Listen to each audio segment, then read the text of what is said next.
Hello dear students, my name is Mohammad Azam. Installation, planning और estimating के lecture के साथ आपकी खिदमत में हाज़िर हूँ। जिस तरह आप लोगों को याद होगा कि हम लोगों ने चैप्टर नंबर 3 जौन सा है वो स्टार्ट किया हुआ था। चैप्टर नंबर 3 हमारा कौन सा था? आप लोगों को, अगर आप लोगों ने लास्ट टाइम लेक्चर सुना था, उसके अंदर हम लोगों ने बात की थी स्टार्टिंग के अंदर के अलार्म सर्किट्स के मतलब। अलार्म सर्किट्स क्या होते हैं, अलार्म सर्किट्स जौन से हैं उनकी ज़रूरत क्यों पेश आती है। और हम लोगों ने उसके अंदर बात की थी कि दो तरह के अलार्म सर्किट्स होते हैं। एक open circuit fire alarm system होता है और इसके साथ एक क्या होता है, क्लोज अलार्म फायर सर्किट होता है। ठीक है जी। तो आप लोगों ने देखा होगा कि मैंने थोड़ा सा आप लोगों को डायग्राम जो आपकी बुक के अंदर है उसको ही मैंने थोड़ा सा ब्रीफली करके जो उनसा समझाने की कोशिश की थी आप लोगों को कि जो ओपन सर्किट फायर अलार्म है उसके अंदर क्या होते हैं कि हमारे पास जो अलार्म पॉइंट्स होते हैं, बेसिकली अलार्म पॉइंट्स ये क्या हैं, ये बेसिकली हमारे पास सेंसर्स हैं जिनको हम लोग स्विचेस भी कहते हैं। तो ये बेसिकली ये अलार्म जो ओपन सर्किट के अंदर थे वो क्या थे, पैरेलल के अंदर थे। ठीक है। जो हमारे पास क्लोज सर्किट के अंदर थे पॉइंट, वो क्या थे, वो सीरीज के अंदर थे। जो हमारे पास पॉइंट ओपन सर्किट, अब दोनों के दरमियान डिफरेंस क्या था, मैं थोड़ा सा आप लोगों को जरा रिकॉल कर रहा हूँ पुरानी बात जो सी है लास्ट लेक्चर की, कि ओपन सर्किट और क्लोज सर्किट के अंदर डिफरेंस क्या है कि ओपन सर्किट के अंदर जो हमारे पास पॉइंट्स थे पैरेलल के अंदर, वो पहले से जो सा है एक्चुएटेड नहीं थे। बात समझ रहे हैं आप लोग कि जो हमारे पास पहले ये जो अलार्म पॉइंट्स थे ओपन सर्किट के अंदर जो कि पैरेलल के अंदर थे, ये क्या थे कि ये एक्चुएटेड नहीं थे। इसके अंदर से करंट पास नहीं था हो रहा, करंट नहीं था गुजर रहा। जबकि जो हमारे पास क्लोज सर्किट अलार्म था उसके अंदर क्या था, पॉइंट सीरीज के अंदर थे, ये क्या थे, ये ऑलरेडी क्या थे, इनमें से करंट गुजर रहा था, एक्चुएटेड थे। ठीक है। ये दोनों के दरमियान क्या था, बेसिकली डिफरेंस था। तो आज हम लोग देख रहे हैं इसके अंदर हमारे पास जो टॉपिक है इससे आगे, वो है fire alarm in large installation. जिस तरह आप लोग अपनी कंप्यूटर की स्क्रीन के ऊपर भी देख रहे होंगे, मोबाइल की स्क्रीन के ऊपर भी देख रहे होंगे, हमारे पास टॉपिक है कि fire alarm in large installation. वही चीज है जो लास्ट टाइम हम लोगों ने बात की थी कि ये देखें कि लार्ज इंस्टॉलेशन के अंदर वो जो हमारे पास था ओपन सर्किट फायर अलार्म और क्लोज सर्किट फायर अलार्म, वो किसके लिए था, कम जगह के लिए। ठीक है। अब ये क्या है कि बड़ी बड़ी इंस्टॉलेशन जहां पर क्या है कि अलार्म जो सा है ऑपरेटिंग स्विच के तौर पर क्या करता है, काम करता है। कैसे कि हादसे की जगह को देखना मुश्किल होता है। ठीक है। तो वहां पर क्या होता है कि इंडिकेटर लगाए जाते हैं। ठीक है। ऐसा करने से क्या होता है कि अलार्म का क्या होता है कि जरिया आसानी से देखा जा सकता है। ठीक है। और हादसा या आग लगने की जगह को आसानी से तलाश किया जा सकता है। फिर क्या होता है कि हादसे की सूरत में किए जाने वाले अमल, जो हमारा एक्शन है, उसका फैसला भी क्या कर सकते हैं, हम लोग कर सकते हैं। यहां पर बेसिकली आप ये जो पॉइंट्स लगे देख रहे हैं, ये क्या है, ये सीरीज के अंदर है। ठीक है। यहां पर आप देख रहे हैं ये पॉइंट्स हैं, इसके साथ रिले 1 है, इसके साथ क्या है, ये रिले 2 है, ये क्या है, ये रिले 3 है। इसी तरीके से यहाँ पर क्या है, ये मेन बेल है, ये भी मेन बेल है, इसी तरीके से ये भी मेन बेल है। इसके बाद ये क्या है, ये ऑक्सिलरी बेल है। इसके बारे में मैंने आपको ब्रीफ किया था, आप लोगों को लास्ट टाइम याद होगा कि हम लोगों ने उसके अंदर देखा था कि मेन बेल पहले क्या होती है, वो स्टार्ट होती है, देन फिर क्या होता है कि ऑक्सिलरी बेल जो सी है वो स्टार्ट होती है। अब ये भी हमारे पास एक क्लोज सर्किट फायर अलार्म ही है, मगर ये क्या है कि बड़ी इंस्टॉलेशन के लिए। यहां पर क्या है कि ये एक्चुएटेड है कि ये इसके अंदर से करंट क्या कर रही है, ऑलरेडी गुजर रही है। और ये हमारी रिले क्या है, ये देखिए, ये कॉन्टैक्ट्स है, इनके साथ क्या है, ये कॉन्टैक्ट्स बाहर की तरफ है। जैसे ही क्या होता है, मैं आपको अगर समझाऊं तो इसके अंदर क्या होता है कि देखें, हमारे पास करंट क्या है, गुजर रही है। तो करंट के गुजरने के रास्ते के अंदर आप क्या कर दो, रुकावट ले आओ। ठीक है। रेजिस्टेंस ले आओ। तो रेजिस्टेंस लेके आने से क्या होगा कि करंट रुकनी बंद हो जाएगी। तो जैसे ही करंट रुकनी बंद हो जाएगी तो हमारी ये करंट, ये रिले क्या करेगी, ऑपरेट कर देगी। सेम यही फंक्शन रिले 2 के लिए, यही फंक्शन किसके लिए है, रिले 3 के लिए। यहां पर हमारे पास नीचे बैटरी मौजूद है। अब एक चीज कि यहां पर जोन सी रिले क्या होगी, ओपन होगी। उस जैसे कि रिले 1 ओपन है, मतलब रिले 1 काम कर रही है, तो क्या है कि लैंप 1 रोशन होगा, बाकी दोनों क्या होंगे, लैंप बुझे होंगे, वो रोशन नहीं होंगे। और क्या होगा इस सिलसिले में, लैंप 1 रोशन होगा, बेल्स क्या होंगी, सारे की सारी क्या होंगी, वो उनका साउंड जो सा है वो गूंज रहा होगा। ठीक है। इसी तरीके से अगर अलार्म जो रिले 2 है ये काम करेगी तो क्या होगा कि ये सिर्फ जो अलार्म लैंप 2 है ये क्या होगा, रोशन होगा, बाकी दोनों लैंप क्या होंगे, आपको बंद नजर आएंगे। इसका मकसद क्या है, बेसिकली इसका मकसद ये है कि हमें पता चल जाएगा कि हमारे पास जो फॉल्ट है, यहाँ जो कहीं पर फायर लगा है, फायर लगी है, तो वहां पर एरिया कौन सा है, ठीक है। तो डायग्राम के अंदर बेसिकली इस चीज को समझाया गया है कि सर्किट में कॉल के जरिए मालूम करने के लिए इंडिकेटर भी दिखाएंगे, ठीक है। ये बेसिकली क्या है, इंडिकेटर्स हैं। तो इसमें अलार्म पॉइंट सीरीज में लगाए रहते हैं, जिस तरह मैंने आपको बताया कि सीरीज में लगे हैं। और रिले सर्किट क्या होता है, हर वक्त एनर्जाइज रहता है। ये रिले सर्किट क्या है, हर वक्त एनर्जाइज है तीनों। तो उसी तरीके से देखो, हर एनर्जाइज से क्या मुराद है, करंट पास हो रही है, इसमें से भी, इसमें से भी और इसमें से भी।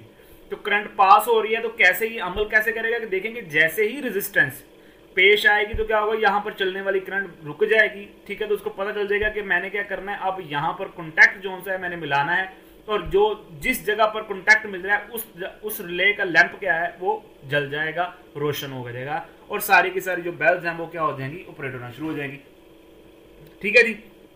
तो बेसिकली क्या है कि आप देख रहे हैं कि इसके अंदर से हमारे पास कि ये भी वैसे ही है कि जो हमारे पास मेन अलार्म है, मेन बेल है, उसको बंद करेंगे तो क्या होगा, कट ऑफ स्विच को ऑपरेट करके बंद किया जाएगा। जिस तरह देखे ना आपने, ये कट ऑफ स्विच है, इसके साथ लगा हुआ है, ये कट ऑफ स्विच है हमारे पास, ये लैंप 2 के साथ है, ये क्या है, ये लैंप 1 के साथ है। इसी तरीके से ये क्या है, किसके साथ है, लैंप नंबर 3 के साथ।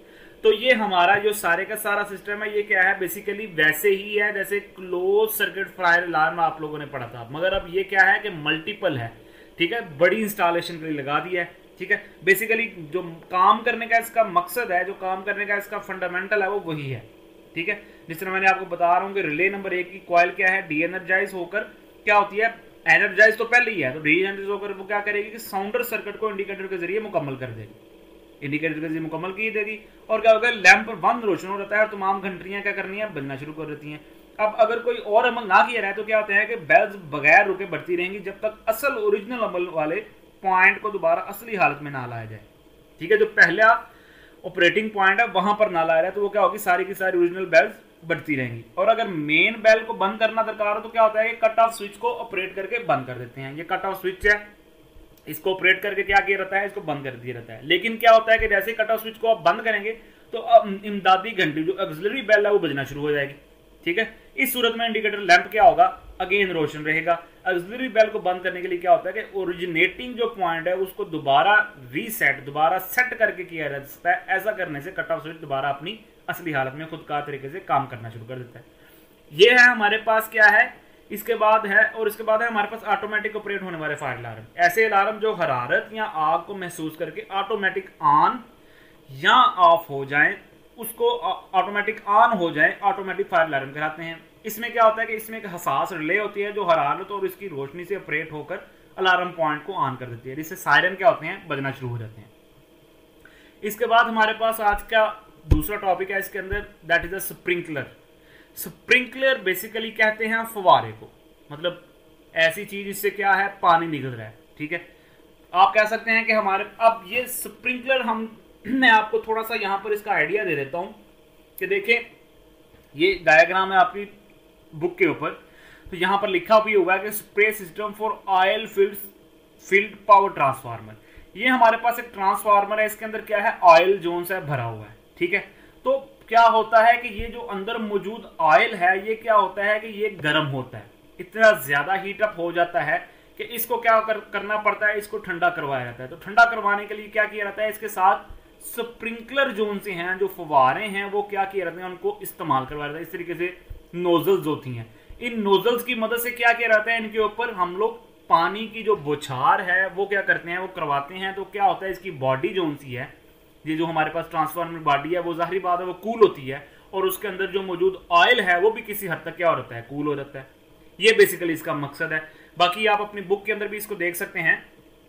क्या होता है कि तमाम इलेक्ट्रिकल इंस्टॉलेशन खुसूसन पावर स्टेशन में बड़े बड़े पावर ट्रांसफार्मर लगे होते हैं, इनके इर्द गिर्द फवारे या स्प्रिंकल मुख्तलिफ जावियों में लगाए जाते हैं।